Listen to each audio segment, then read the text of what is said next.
Yesterday एक मयुरेश शेट्टी हेणी आपली bike park केल्ली नियर बोगमालो NSD गेट.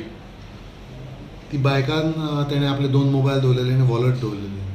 सो जेन्ना तो येयलो परत, that time he found his bike, the dicky was broken and mobile was stolen. So he came to the police station.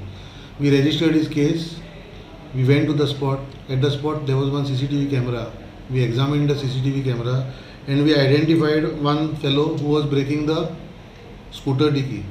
The fellow was identified because 3 days back he had come as a complainant at the police station in some assault case.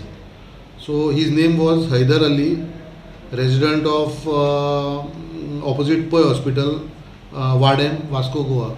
So he was brought at the police station and interrogated. He confessed of committing that crime.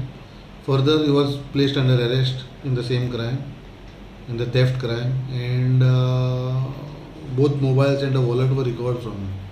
And now he is placed under arrest, and we will be producing him today before JMFC for remand.